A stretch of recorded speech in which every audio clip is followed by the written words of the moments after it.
The year is 1683, and Europe is about to fall. An army of perhaps 120,000 to 150,000 soldiers has surrounded the city of Vienna. Tents stretch as far as the eye can see. The Ottoman Empire, one of the most formidable military powers in the world, has come to finish what it started. Inside the walls, 15,000 exhausted soldiers and terrified civilians are all that stand between them and the rest of Europe. The walls are crumbling. The food is running out. The emperor has already fled, and tunnels are being dug beneath the city as we speak, packed with enough gunpowder to blow the gates wide open. Vienna had days left, maybe hours. This is the story of how it survived, and how one cavalry charge changed the fate of a continent forever. It began on July 14, 1683, when Grand Vizier Kara Mustafa Pasha arrived outside Vienna with one of the largest Ottoman armies ever sent into Central Europe. If Vienna fell, nothing stood between the Ottomans and the heart of the continent.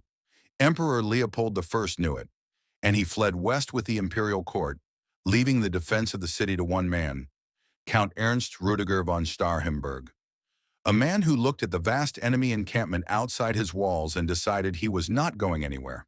For nearly 2 months, Starhemberg held. The Ottomans dug tunnels under the walls and detonated mines. They attacked day and night. By early September, the walls were failing, and the men inside were starving. On September 4th, Starhemberg sent a desperate signal by fire from the cathedral tower. "We cannot hold much longer. Reinforcements must come now." Help was coming, but it was not coming from France. King Louis XIV of France refused to help. Political rivalry with the Habsburgs mattered more to him than joining the defense of Vienna. Instead, the man who answered the call was Polish King John III Sobieski. Sobieski had no obligation to be there. He had his own kingdom to protect, but he had signed an alliance treaty, and he honored it.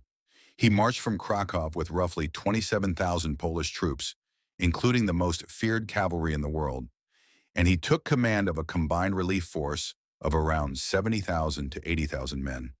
Poles, Austrians, Germans from Saxony and Bavaria, all united under one banner.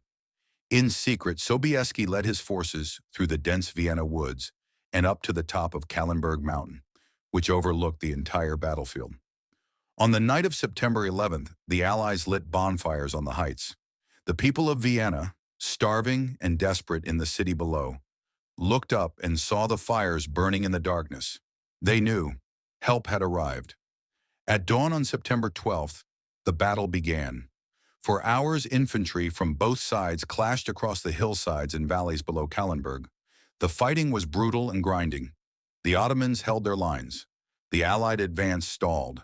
And then Kara Mustafa made the mistake that would cost him everything. He had kept his elite Janissary units focused entirely on breaching Vienna's walls, still trying to take the city even as a massive relief army fought its way toward him. He never fully turned his best troops to face the threat coming down from the mountain. He was fighting 2 battles at once, and he was losing both. By late afternoon, after more than 12 hours of combat, Sobieski made his decision. He would not wait until tomorrow. He would end it now. At around 4 or 5 in the afternoon on September 12th, King John Sobieski rode to the front of his cavalry. Around 18,000 horsemen formed up in 4 contingents, 3 Polish and 1 from the Holy Roman Empire. One of the largest cavalry charges in recorded history. Many call it the largest. At the very spearhead, personally led by Sobieski himself, were approximately 3,000 of the most terrifying warriors in Europe, the Polish Winged Hussars. These were not ordinary cavalry. They wore full steel armor from head to thighs, draped with leopard and tiger pelts across their shoulders.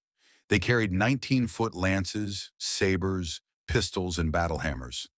And on their backs, the enormous feathered wooden frames that made the Winged Hussars one of the most recognizable cavalry forces in history.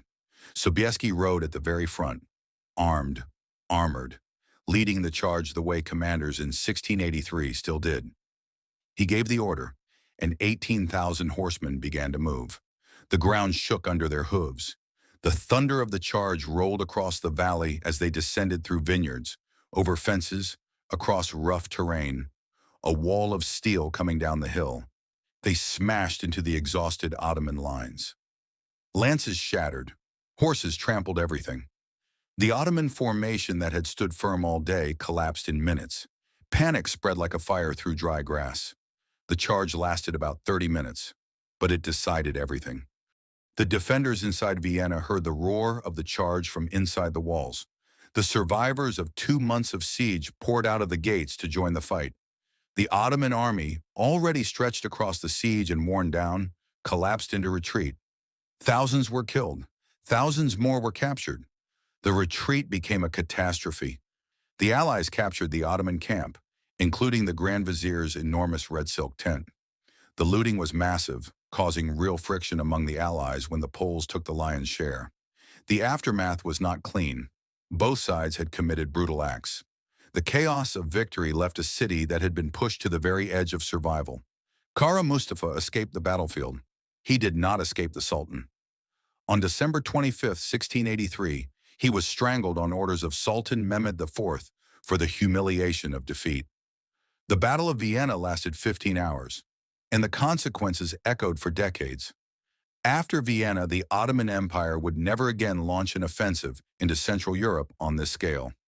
The Great Turkish War ended with the Treaty of Karlowitz in 1699, stripping the Ottomans of Hungary and vast territories they had held for generations.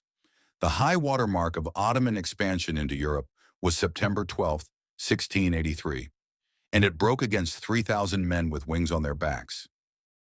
Sobieski wrote to his wife the night after the battle. He was not modest about it.